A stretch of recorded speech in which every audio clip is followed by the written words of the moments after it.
Dad, what's wrong with the telly?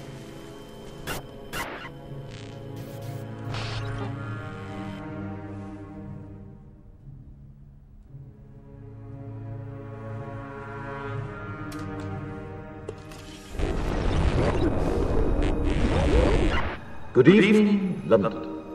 Allow me first to apologize for That's the emergency channel! I do, like many of you, appreciate the comforts of the everyday routine, the security of the familiar, the tranquility of repetition.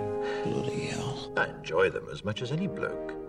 But in the spirit of commemoration, Who's that, Mum? whereby those important events of the past, usually associated with someone's death or the end of some awful bloody struggle, are celebrated with a nice holiday, I thought we could mark this November the 5th, a day that is sadly no longer remembered, by taking some time out of our daily lives to sit down and have a little chat. There are, of course, those who do not want us to speak. Let me think, just let me I think. suspect even now, orders are being shouted into telephones, and men with guns will soon be on their way. It's Chancellor Sutler. Damn it! Why?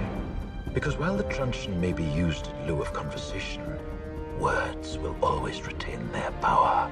Words offer the means to meaning, and for those who will listen, the enunciation of truth. And the truth is, there is something terribly wrong with this country, isn't there? You designed it, sir. You wanted it foolproof. You told me every television in London. Cruelty and injustice, intolerance and oppression. And where once you had the freedom to object, to think and speak as you saw fit, you now have censors and systems of surveillance coercing your conformity and soliciting your submission. We need cameras. How did this happen? Who's to blame?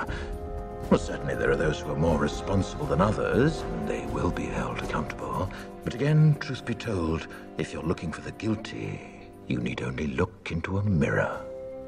I know why you did it. I know you were afraid. Who wouldn't be? War, terror, disease.